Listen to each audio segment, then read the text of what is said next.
Langkah ini terasa berat, bukan karena jarak, tapi karena kenangan. Aku kembali ke desa setelah bertahun-tahun. Jalanan masih sama, tapi hatiku tak lagi seperti dulu lagi. Aku datang bukan karena ingin, tapi karena perlu pulih. Perlu menata ulang hidup yang sudah lama berantakan. Suara jangkrik menyambutku. Pohon-pohon tua masih berdiri di tepi jalan. Rumah-rumah tua menyapa dengan diam. Desa ini seperti tidur panjang dan bangun kembali hanya untuk melihat siapa yang datang, dan aku berdiri di gerbang masa lalu yang tak pernah benar-benar kutinggalkan. Aku melangkah ke halaman rumah, rumput tinggi, pagar kayu miring, tapi aroma tanah masih sama. Aroma yang dulu menenangkan, yang kini membawa gelombang rindu bercampur takut. Takut pada ingatan yang akan datang tanpa permisi.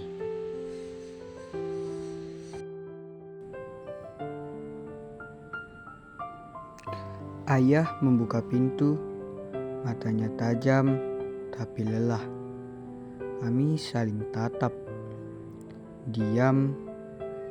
Tak ada pelukan, hanya anggukan, tapi itu cukup. Di balik diam itu ada pengakuan bahwa aku masih bagian dari rumah ini, bahwa aku diizinkan untuk kembali. Aku masuk kamar lamaku, debu di mana-mana, tapi rak buku tua itu masih berdiri. Buku-buku puisi yang dulu kutulis waktu SMA masih ada. Lembarannya menguning, tapi kata-katanya tetap sama, penuh luka, rindu, dan harapan. Malamnya aku duduk di teras, langit penuh bintang di kota. Aku lupa langit bisa seindah ini. Suara malam di desa bukan sepi, tapi hidup. Dan aku mulai merasa, mungkin pulang tidak seburuk yang kupikirkan. Pagi datang dengan embun. Aku berjalan ke sawah belakang rumah. Dulu tempat bermainku dan adikku Nara. Tapi dia sudah besar sekarang. Sudah jadi guru di SD desa. Ia menyapaku dengan senyum yang tak berubah. Hangat, jujur menyambut.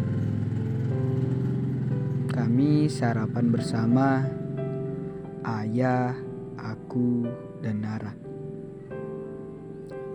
Makanannya sederhana, nasi, telur dadar, sambal. Tapi terasa lebih nikmat dari restoran manapun. Mungkin karena kali ini aku makan dengan hati yang terbuka. Nara bercerita tentang ibu. Katanya, ibu sering berdiri di teras menungguku pulang. Tapi aku tak pernah datang.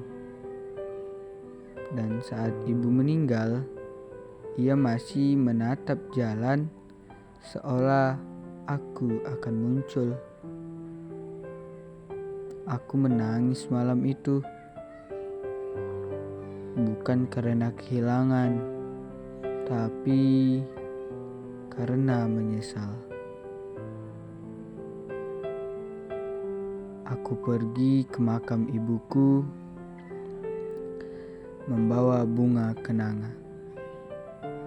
Berdiri diam, lalu berkata pelan, "Bu, aku pulang." Angin berhembus pelan, tapi pasti. Seolah ibu menjawab, "Sudah waktunya, Nak." Hari-hari pertama terasa janggal. Aku seperti tamu di rumah sendiri. Tapi perlahan ritme hidup desa mulai menyatu dalam napasku.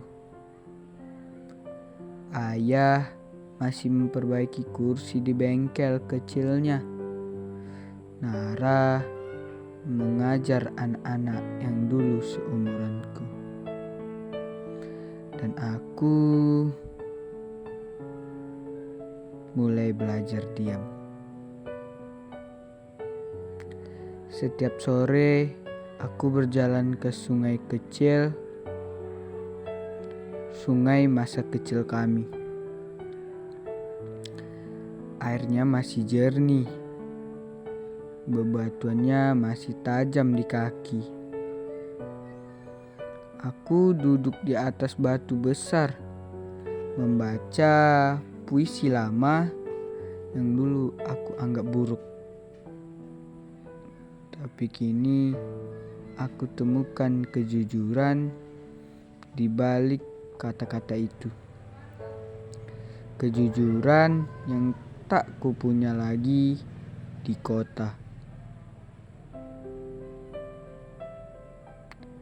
Anak-anak kecil mulai memanggilku, "Bang Raka," kata mereka. Mereka minta diajari menulis. Katanya ingin bisa buat cerita seperti di televisi. Aku tertawa, tapi juga tersentuh. Karena mungkin itu cara semesta bilang aku masih bisa berguna.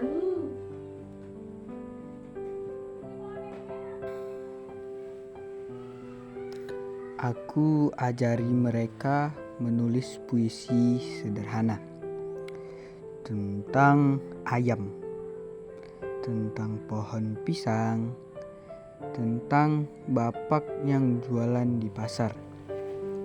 Mereka menulis dengan polos tanpa takut dikoreksi,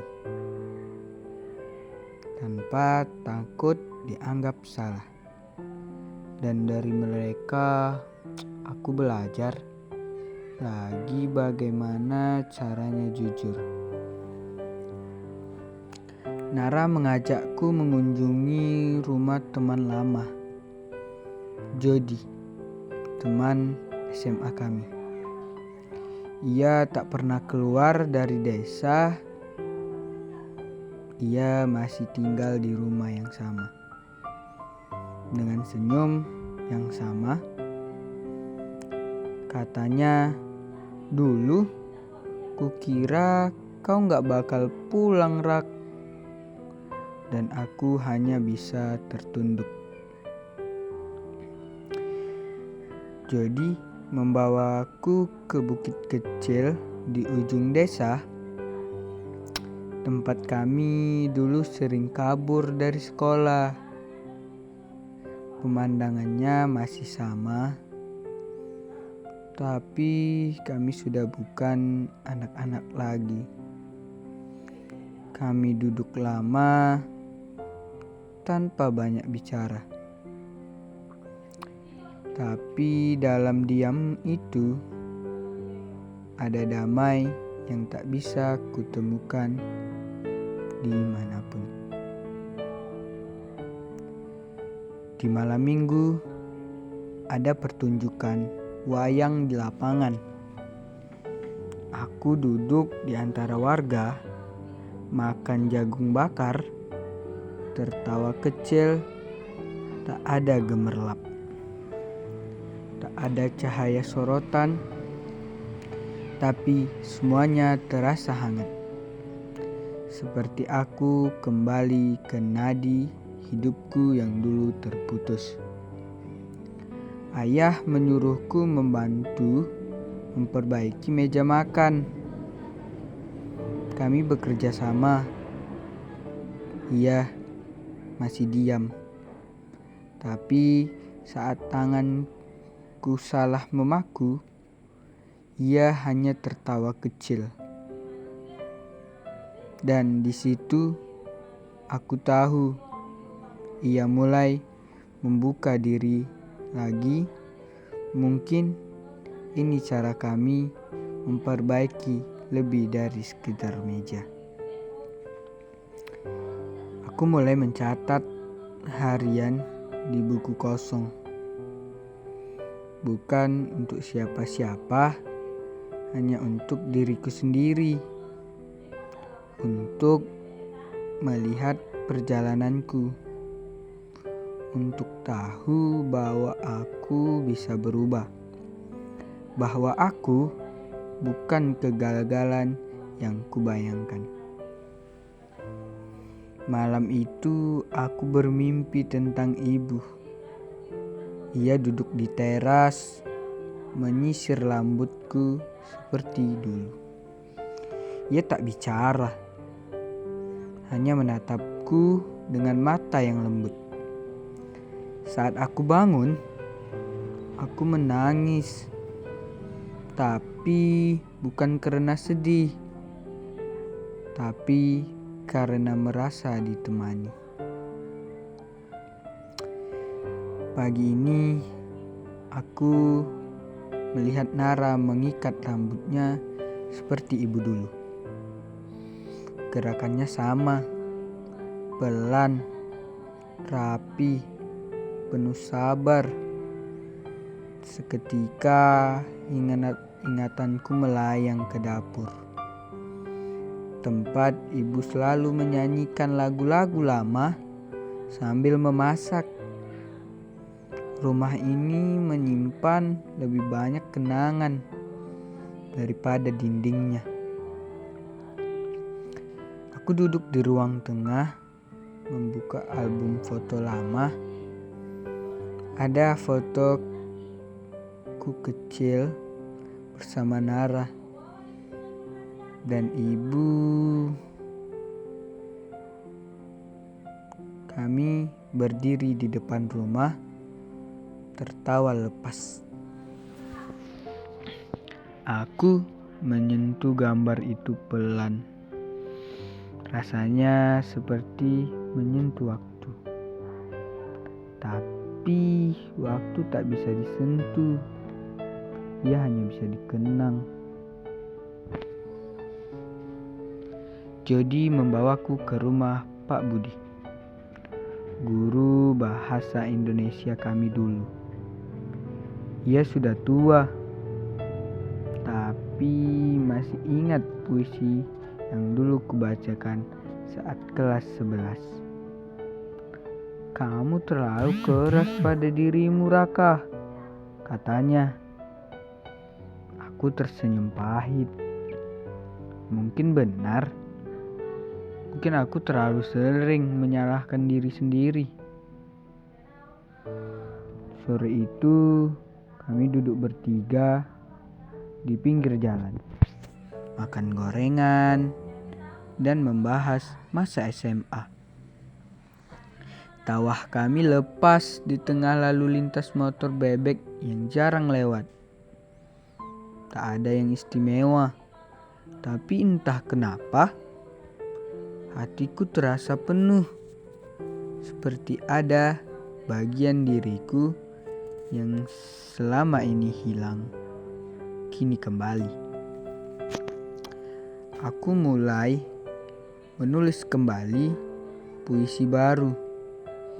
Bukan lagi soal cinta yang hilang atau kota yang menyakiti, tapi tentang tanah basah, tentang ayam yang berkokok sebelum fajar.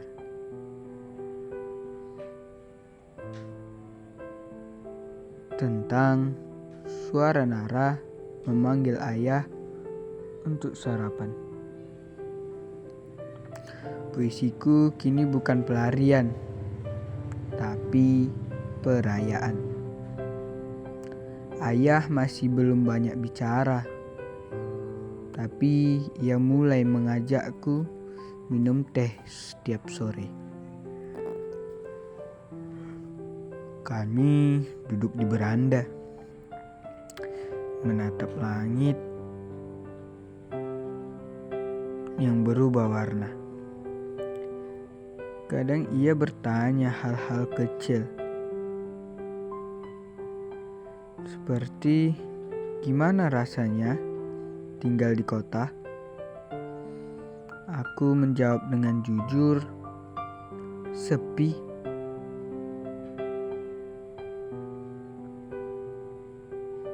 Dan ia hanya mengangguk, seolah mengerti lebih dari yang kukatakan.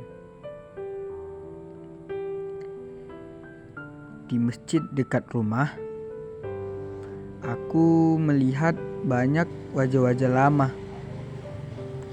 Beberapa menyapa aku dengan heran, seolah tak percaya aku kembali. Tapi juga tak menolak, seolah desa ini memaafkan tanpa perlu banyak tanya. Dan itu membuatku semakin yakin untuk tinggal lebih lama. Nara mengajakku ikut mengajar di sekolah. Aku bercerita tentang menulis, tentang puisi, tentang cara menata rasa lewat kata-kata. Anak-anak mendengarkan dengan mata yang berbinar. Salah satu dari mereka berkata, "Aku mau jadi seperti Kak Raka." Aku tak tahu harus senang atau takut. Tapi yang pasti, aku merasa dihargai. Aku mulai membantu bersih-bersih balai desa. Tak ada yang menyuruh. Aku hanya ingin merasa menjadi bagian dari tempat ini lagi. Dan saat Pak RT menepuk bahuku dan berkata, "Selamat pulang," aku hampir menangis, karena akhirnya aku merasa diterima. Malam itu hujan turun deras. Aku duduk di kamar, mendengarkan suara rintik di atap seng. Aku menulis puisi paling jujur selama ini, tentang pulang, tentang luka yang sembuh perlahan, tentang aku yang dulu takut jatuh tapi kini belajar berdiri meski tertatih. Aku duduk berlama-lama di kamar. Di antara buku-buku lama, kutemukan surat yang dulu tak sempat kukirimkan saat pada ibu. Surat yang berisikan curahan hati saat aku pertama kali ingin menyerah di kota. Aku menangis malam itu, bukan karena lemah, tapi karena sadar aku pernah sangat sendiri.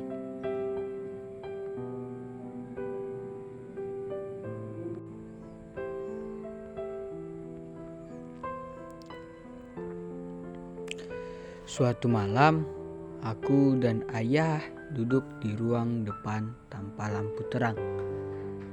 Hanya cahaya dari pelita kecil di sudut ruangan. Ayah bercerita perlahan tentang masa mudanya, tentang bagaimana ia jatuh cinta pada ibu, dan tentang harapannya pada aku yang selama ini tak pernah sempat ia ucapkan. Kamu bukan gagal, Raka. Kamu hanya tersesat sebentar, katanya. Kalimat itu menampar sekaligus memelukku. Aku mulai memperbaiki kamar ibu, membersihkan debu, menyusun ulang rak bukunya, dan mengganti gorden. Di balik lemari kutemukan jurnal tua miliknya. Di dalamnya ia menulis tentang kami. Ia menulis tentang Nara yang lucu, tentang ayah yang keras tapi lembut di dalam, dan tentang aku, si pemalu yang tak pernah berhenti menulis. Kata-katanya penuh cinta. Aku melihat kami lebih dalam dari ia melihat kami lebih dalam dari yang kami kira. Nara membantuku memasak resep lama ibu. Kami mencoba membuat sayur asem dan sambal terasi favorit keluarga. Rasanya tidak sempurna, tapi aroma dapur sore itu mengembalikan suasana rumah kami yang dulu. Kami tertawa karena bumbu yang salah tak terasa menyebalkan. Justru terasa hidup. Saat ayah mencicipi dan hanya mengangguk kecil, kami tahu itu pujian tertinggi darinya. Aku mulai mengumpulkan anak-anak di desa untuk kelas sore. Tak semua datang untuk menulis. Ada yang hanya untuk menggambar atau mendengar cerita.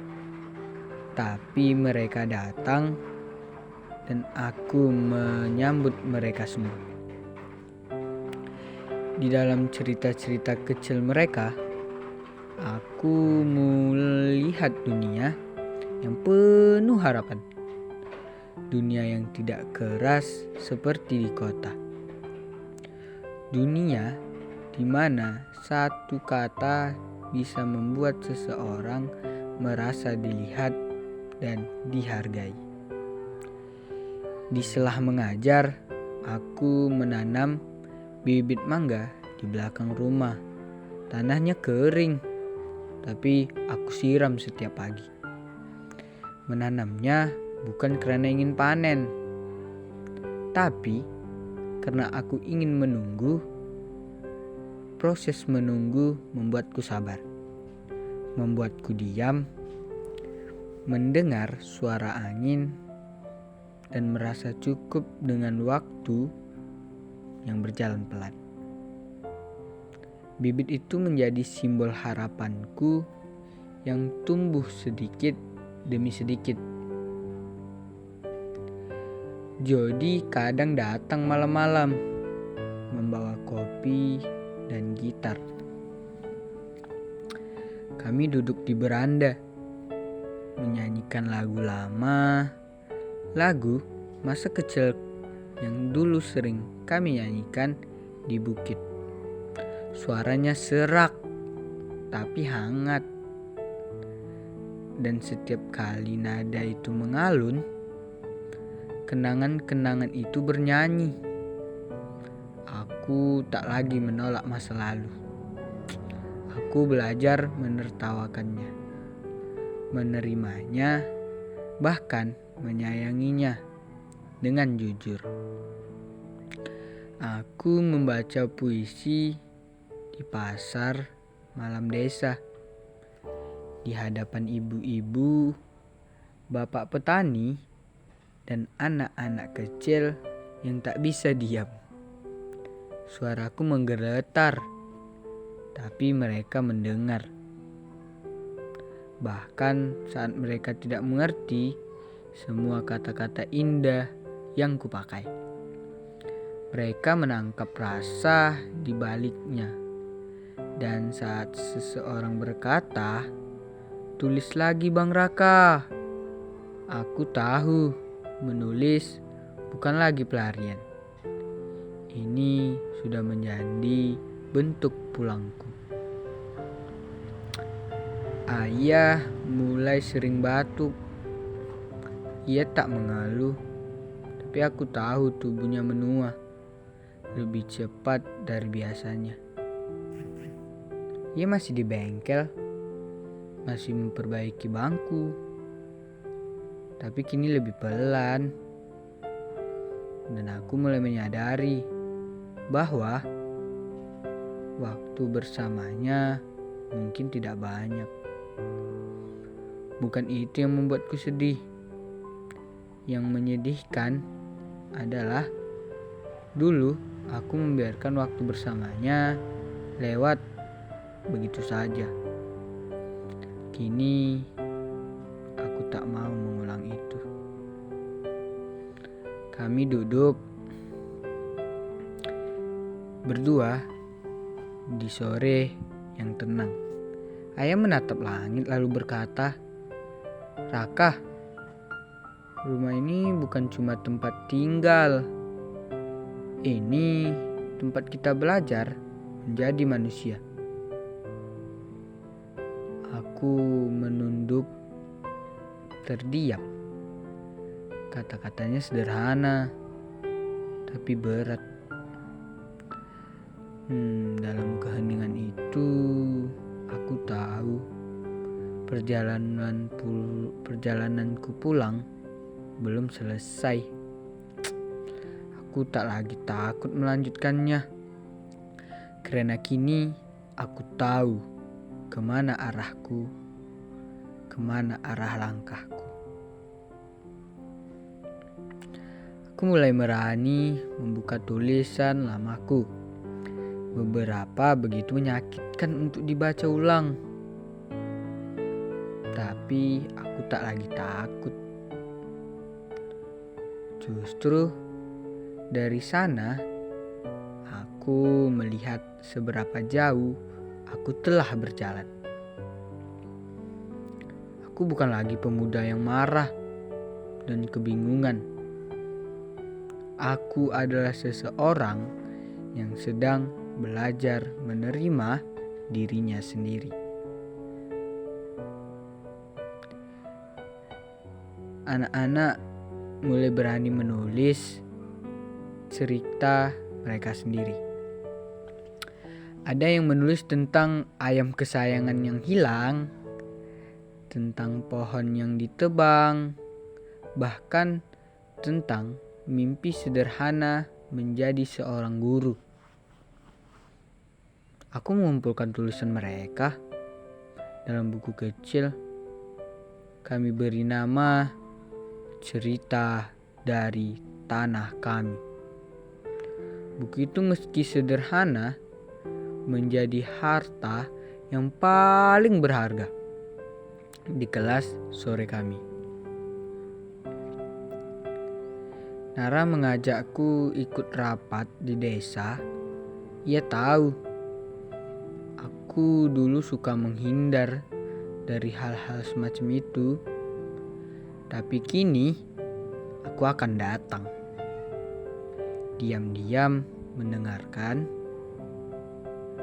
Aku lihat bagaimana desa ini hidup bukan dari proyek besar, tapi dari tangan-tangan kecil yang saling membantu. Dan aku ingin menjadi bagian dari itu. Aku berbicara di depan warga untuk pertama kalinya. tentang pentingnya membaca dan menulis. Bukan untuk menjadi terkenal, tapi agar kita tak lupa cara memahami diri sendiri. Suaraku gemetar, tapi saat aku selesai, seseorang menepuk pundakku dan berkata, "Akhirnya kami bisa juga, Nak." Dan aku tersenyum.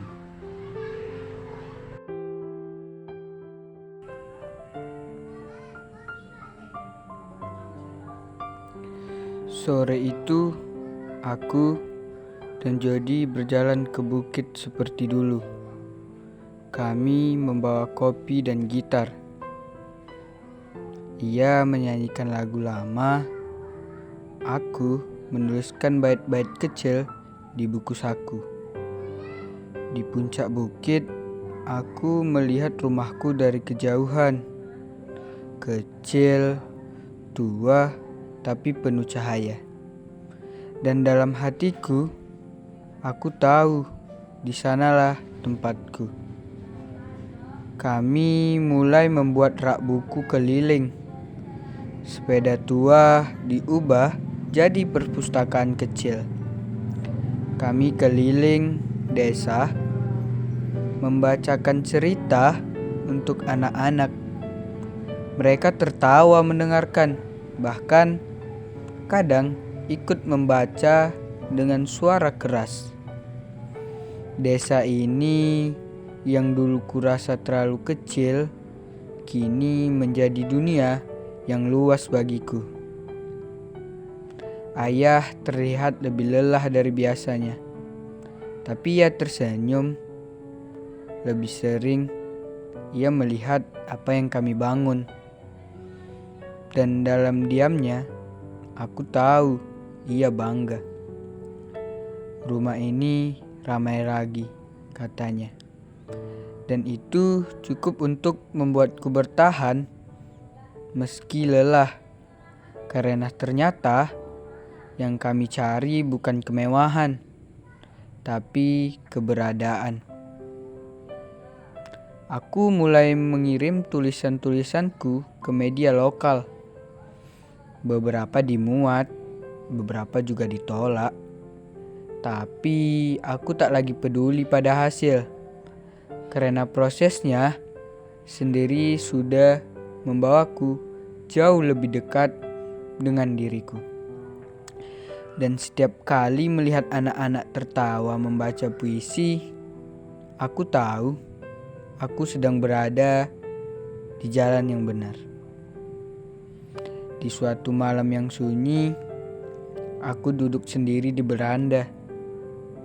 Langit gelap, angin lembut. Aku menutup mata dan mendengar suara masa kecilku memanggil, "Raka, cepat pulang, sudah maghrib." Dan aku menjawab dalam hati, "Aku sudah pulang. Terima kasih sudah menungguku." Kami mengadakan pertunjukan kecil di balai desa. Anak-anak membaca puisi mereka. Warga datang membawa makanan. Tak ada panggung besar, tak ada sorotan, tapi malam itu adalah malam paling hangat sepanjang hidupku. Aku berdiri di samping ayah dan Nara, menatap anak-anak itu dengan haru. Dan dalam hati, aku tahu aku tak akan pergi lagi. Hari-hari berjalan lebih tenang.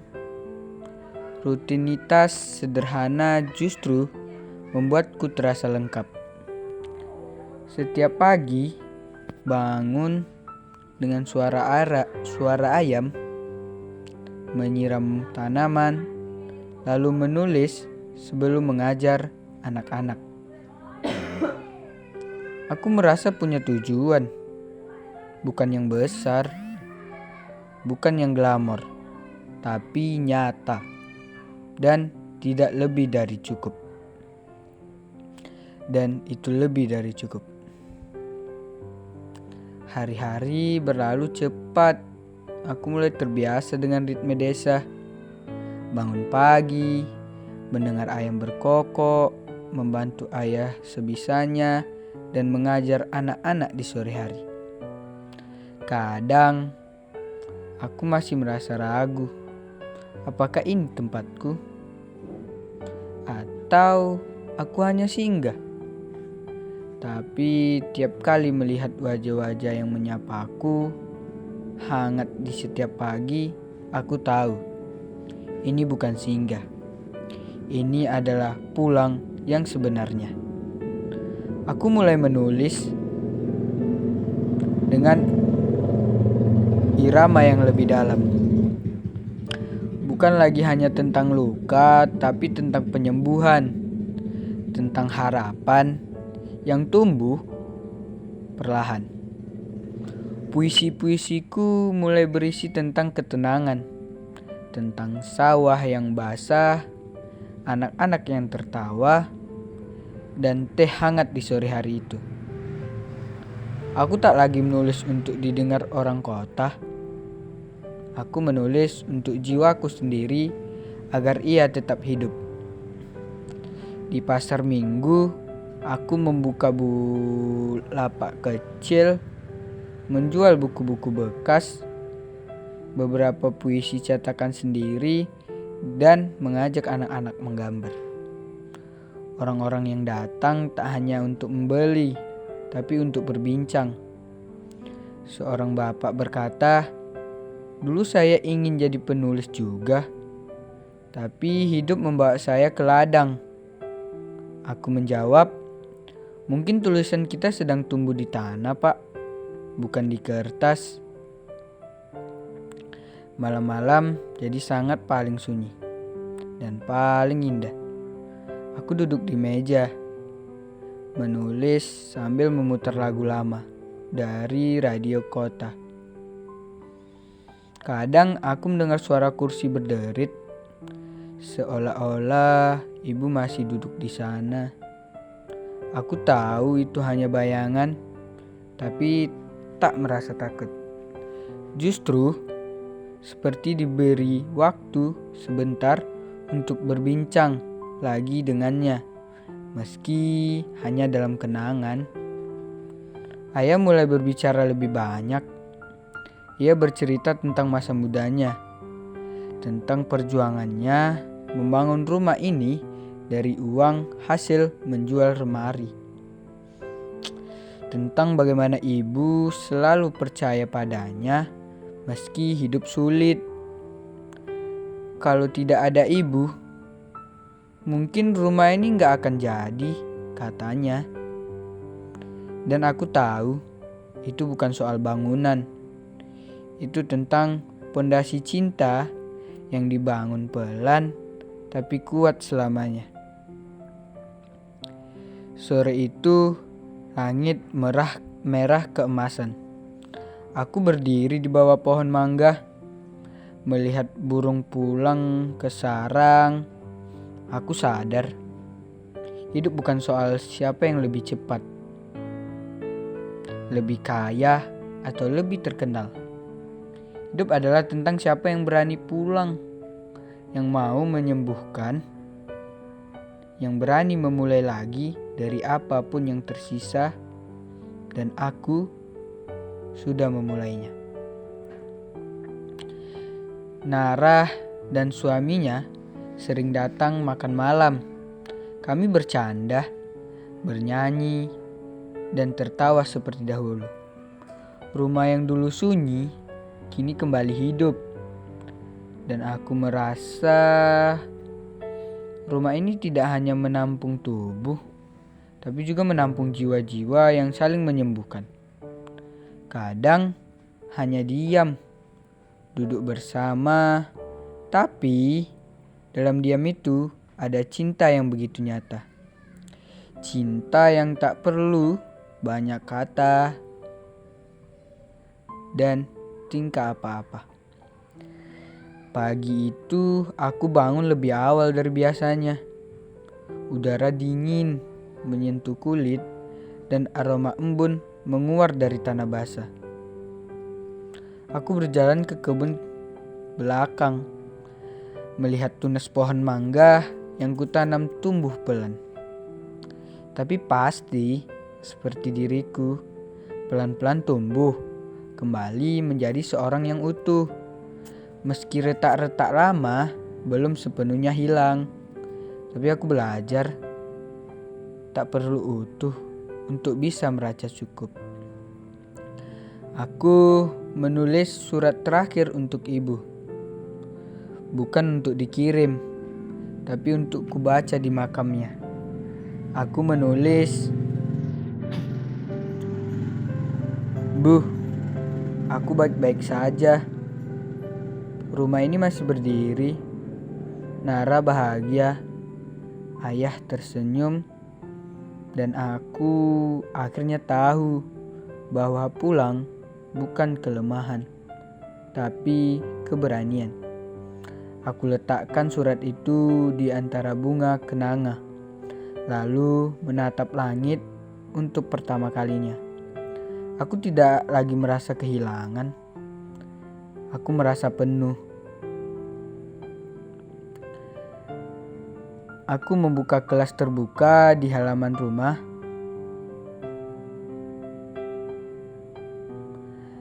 Anak-anak datang membawa buku, kertas, dan semangat yang tak bisa dibeli.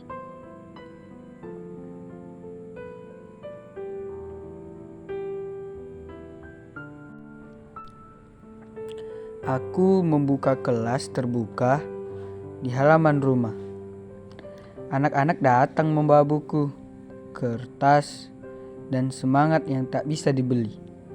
Di antara mereka, aku melihat diriku sendiri yang dulu, si pemalu, yang suka menulis di belakang pintu.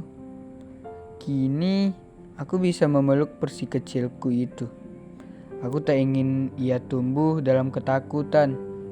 Aku ingin ia tahu, suaranya penting, ceritanya layak didengar. Jody menulis juga. Ia membawa cerita-cerita pendek tentang desa, tentang bapaknya yang keras, tentang ibunya yang menjual kue. Aku membantunya mengedit, dan kami sepakat menerbitkan buku kecil bersama. Buku itu sederhana, tanpa ilustrasi, hanya kata-kata. Tapi kami bangga karena kami tahu itu adalah warisan. Warisan kata yang jujur tumbuh dari tanah kami sendiri. Kami membuat perpustakaan kecil dari lemari tua ibu. Kuisi dengan buku-buku bekas donasi dari teman-teman. Anak-anak datang tiap sore, membuka halaman demi halaman, seperti membuka pintu dunia baru. Seorang anak berkata, "Bang Raka, aku mau jadi penulis juga." Aku tersenyum dan menjawab, "Tulis saja, tak perlu jadi siapa-siapa dulu. Yang penting tulis." Musim berganti, hujan lebih sering datang, tapi rumah kami tetap hangat. Di antara suara hujan, kami duduk mengelilingi api kecil, minum teh, dan membacakan puisi. Bukan untuk tampil, tapi untuk bersama. Kata-kata menyatukan kami. Tak ada persaingan, tak ada panggung, hanya manusia-manusia ingin saling mengerti melalui cerita-cerita kecil mereka. Ayah sakit lagi. Kali ini lebih parah. Aku menjaganya semalaman. Di sela napasnya yang berat, ia berbisik, "Jaga rumah ini. Bukan cuma bangunannya, tapi juga semangatnya." Aku genggam tangannya erat. Aku bilang, "Aku akan jaga ya." Aku terlalu sesak untuk bicara, tapi aku menangis dalam diam. Dan aku tahu, ia mengerti tanpa perlu aku ucapkan apapun. Pagi itu, ayah pergi dengan tenang. Tidak ada jeritan, hanya tangis yang pelan dan pelukan-pelukan sunyi. Aku berdiri lama di samping ranjangnya, memandang wajah yang selama ini kupelajari diam-diam. Wajah yang keras tapi menyimpan kasih dalam. Kami menguburkannya di samping ibu, di antara dua batu nisan itu. Aku bersumpah akan terus hidup dengan nilai-nilai mereka. Hari-hari setelah kepergian ayah tidak mudah, tapi juga tidak sepi. Banyak yang datang membantu, menghibur, menemani. Aku sadar rumah ini bukan hanya milik keluargaku. Rumah ini telah menjadi rumah bagi banyak orang, dan aku kini menjadi penjaganya.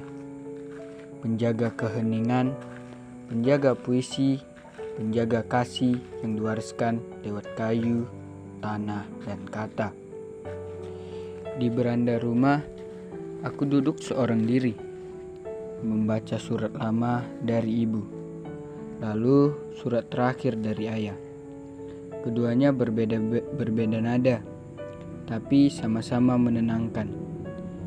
Ibu berbicara lewat kelembutan, ayah lewat keheningan. Tapi keduanya membentukku. Mereka bukan hanya orang tuaku, mereka adalah guruku. Dan kini aku tahu, mereka tidak pernah benar-benar pergi. Aku menulis buku pertamaku berisi puisi, catatan harian, dan potongan cerita dari rumah ini. Judulnya Langkah Terakhir di Jalan Kenangan. Buku itu bukan untuk dijual, tapi untuk dibagikan. Setiap orang yang datang ke rumah ini aku beri satu, karena setiap cerita di dalamnya adalah potongan hidup yang mungkin mereka lewati juga. Dan aku ingin mereka tahu, mereka tidak sendiri. Matahari sore menyentuh ujung pepohonan.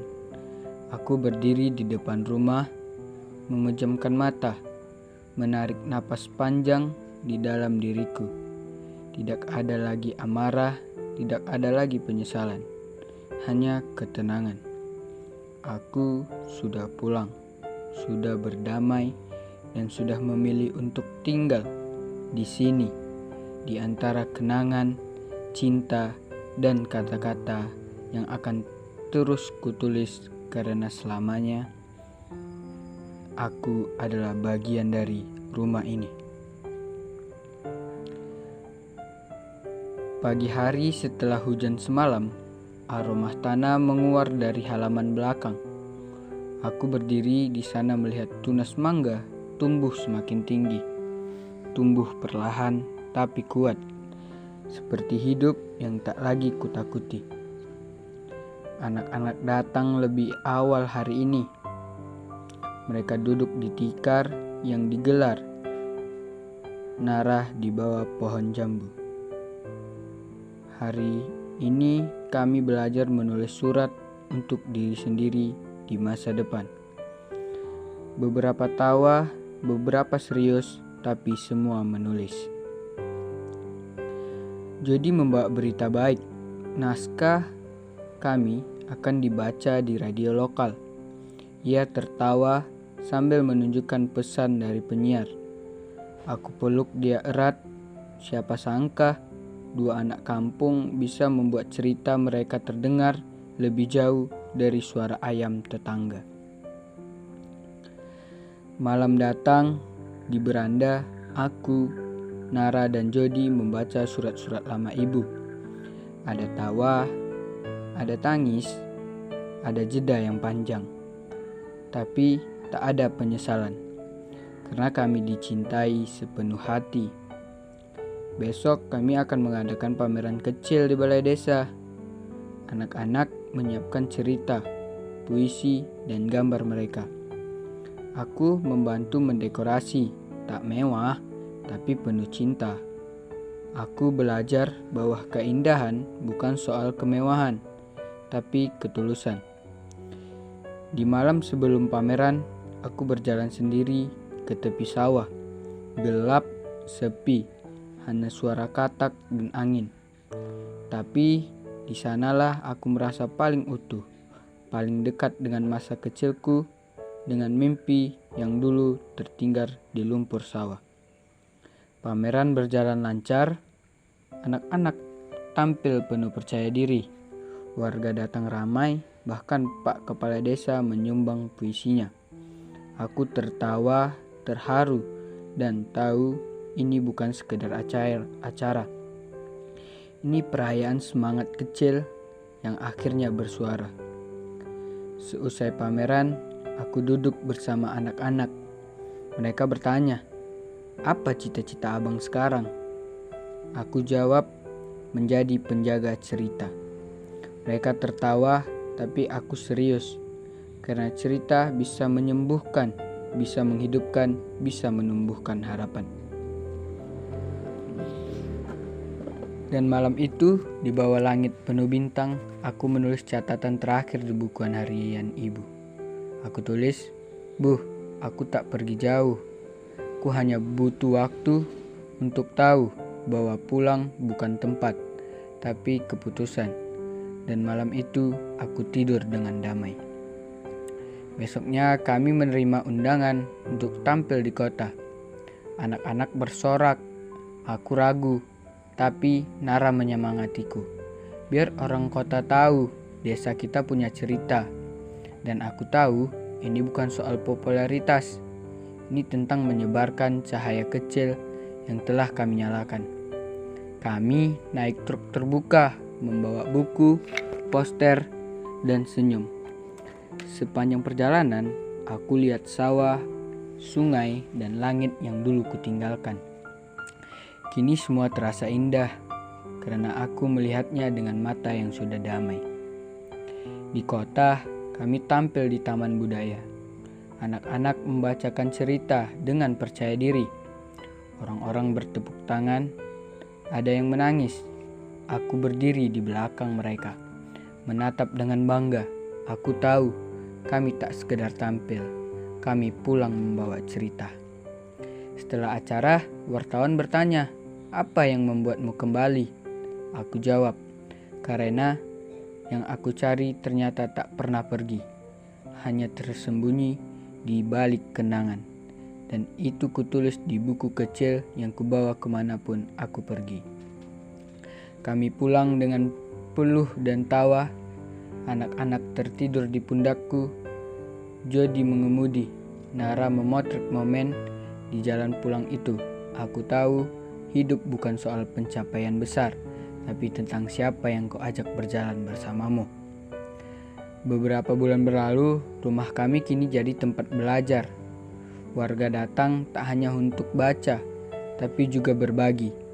Aku tak lagi takut buka pintu, karena kini aku tahu rumah tempat kau berbagi cahaya bukan sekedar berlindung.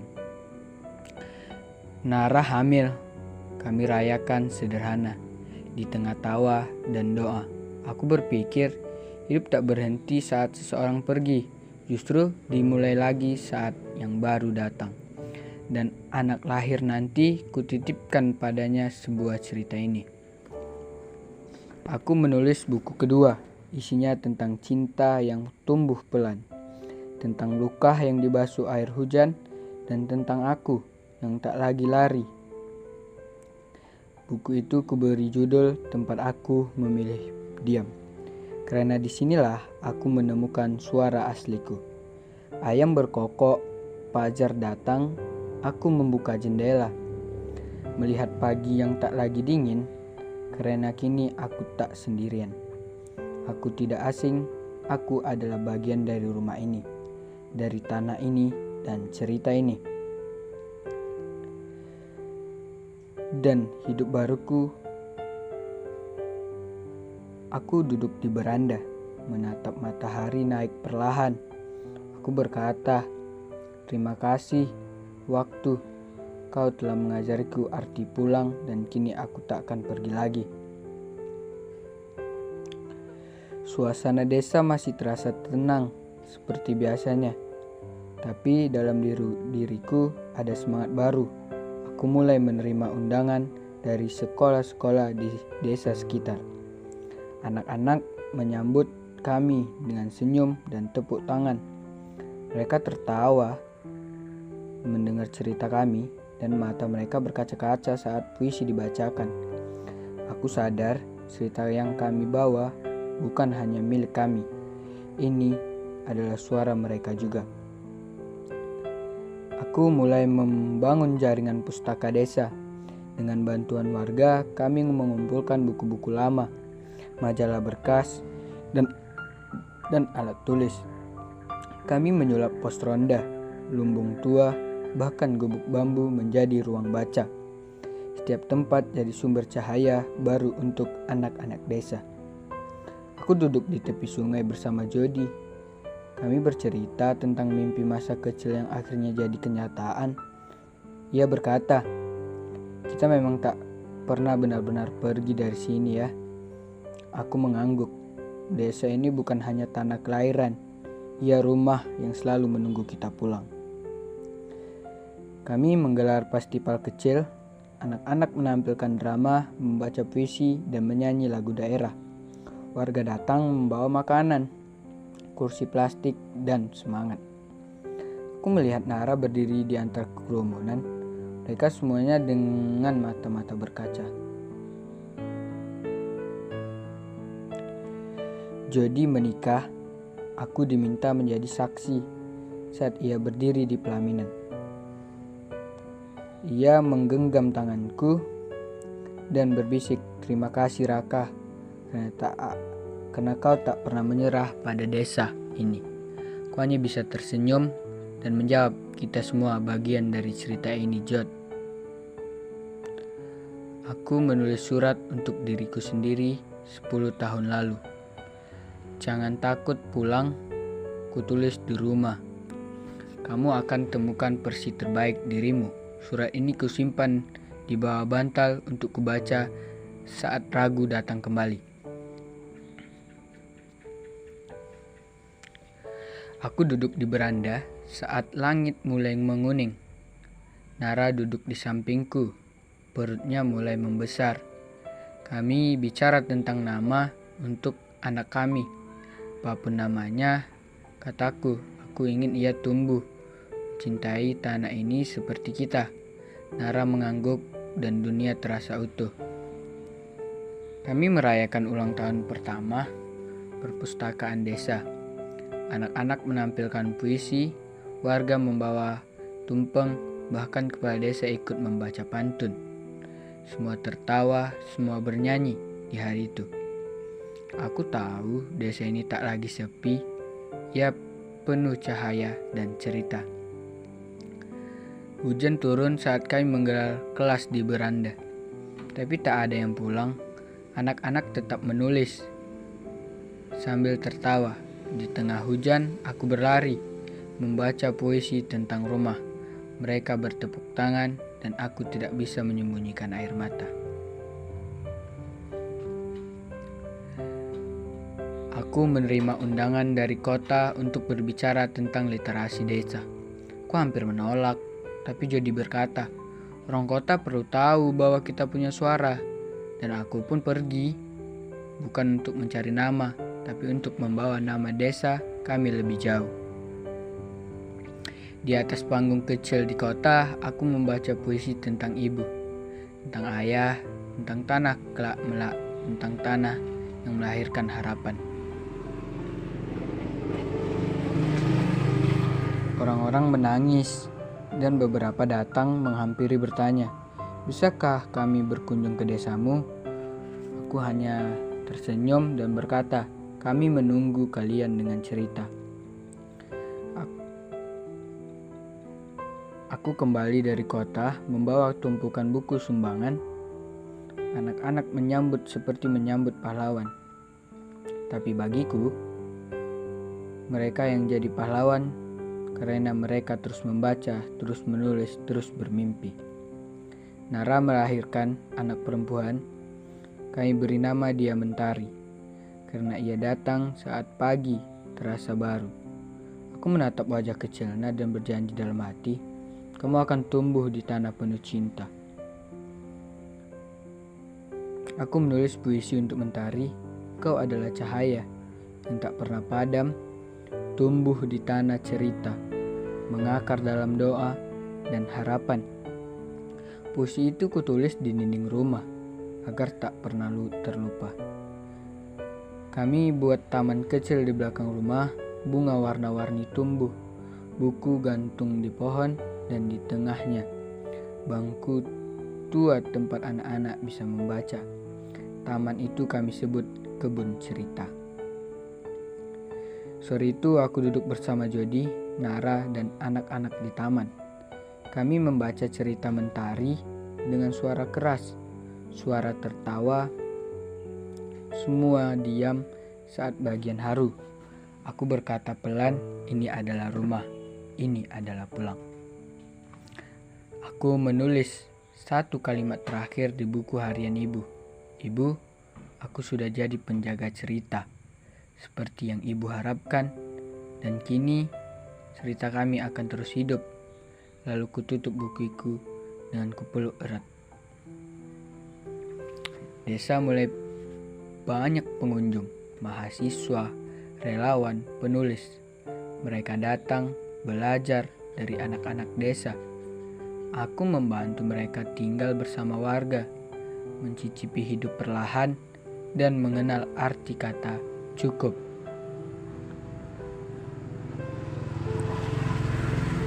Aku mulai menulis buku ketigaku, buku tentang perubahan, tentang bagaimana desa kecil bisa menyentuh dunia luar dengan sederhana.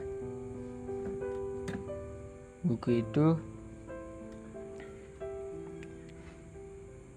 aku beri nama Tumbuh dari Dalam. Aku menghadiri pertemuan nasional literasi. Aku diundang sebagai pembicara utama, tapi aku lebih memilih membiarkan dua muridku, Rizky dan Putri, yang berbicara. Mereka tampil percaya diri, dan aku hanya bisa duduk di belakang dengan bangga. Kami membangun studio audio sederhana. Anak-anak belajar membuat podcast, membaca cerita, dan berbagi lagu tradisional. Suara mereka kini bisa didengar hingga ke kota. Aku menyusun dokumentasi 5 tahun perjalanan kami di desa. Buku, foto, suara, dan video. Semuanya aku taruh dalam arsip digital desa, supaya tak ada satupun kisah yang hilang. Aku menatap ladang yang dulu kosong, kini penuh hijau. Tunas mangga yang kutanam kini berubah. Anak-anak berbuah, anak-anak bermain di bawahnya. Hidup tak pernah sesempurna ini. Aku dan Nara berdiri di depan sekolah baru yang dibangun dari donasi komunitas. Kami memotong pita bersama. Di wajah anak-anak aku lihat masa depan yang cerah. Di malam perayaan panen, kami menari bersama warga. Musik, tawa, dan lampu-lampu sederhana menghiasi malam. Aku melihat ke langit dan tahu doa-doa kami tak pernah sia-sia. Aku menulis surat untuk Mentari. Nak, jika suatu hari kau membaca ini, ketahuilah bahwa kau lahir dari cinta dan tumbuh dalam cerita. Jadilah cahaya seperti namamu. Aku duduk di bawah pohon mangga, Mentari di pangkuanku, rumah di belakangku berdiri damai.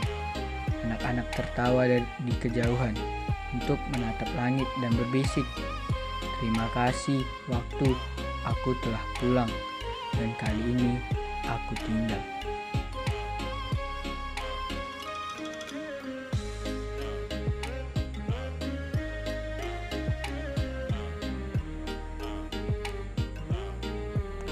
Layar perlahan menggelap, musik lembut mengalun. Cerita kami pun selesai, tapi tidak berakhir, karena di desa ini Sita akan terus tumbuh seperti tunas yang tak pernah lelah menyapa cahaya pagi.